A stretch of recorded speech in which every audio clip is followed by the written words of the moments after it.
गंगा, जिसे मोक्षदायिनी नदी के नाम से जाना जाता है, माँ की उपाधि से विभूषित किया जाता है, और फिर पापनाशनी, जीवन के उद्धार का मूल मंत्र गंगा के जल से सृजित होता है।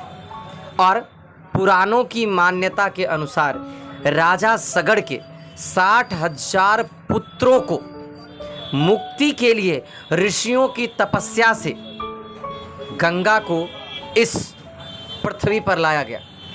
हालांकि वर्तमान समय में बड़े बड़े कल कारखाने, फैक्ट्रियों की जो अवशिष्ट विषैले पदार्थ हैं उसे गंगा में प्रवाहित किया जाता है। लेकिन वर्तमान समय में पिछले कई दिनों से गंगा के जल में जो लगातार वृद्धि हो रही है, जिसके कारण लोगों का जीना मुहाल हो गया है।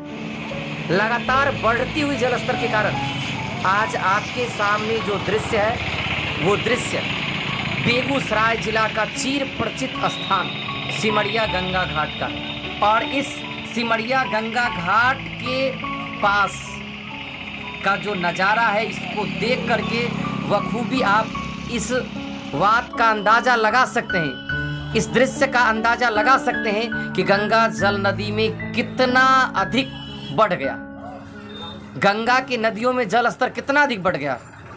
हालांकि अपने आप में ये विचलित करने वाली तस्वीर है। ये वो दुकानें हैं जो कभी ग्राहकों से भरा रहता है। यहाँ पे गंगा स्नान करने जो श्रद्धालु आते हैं उनके ठहराव का आवास है, ठहराव की व्यवस्था होती है। लेकिन वर्तमान समय में गंगा जल तांडव का वो स्वरूप जिसको देखने के बाद रूह कांप जाती है। मंदिरों तक पूरा पानी ही पानी है। क्या गजब जीवन की परिभाषा और जीवन की कहानी है। जिस गंगा को जीवन दायिनी की संज्ञा दी गई है, उस गंगा के जलस्तर में इतना बड़ा बदलाव, इतना भयंकर स्वरूप क्यों, कैसे?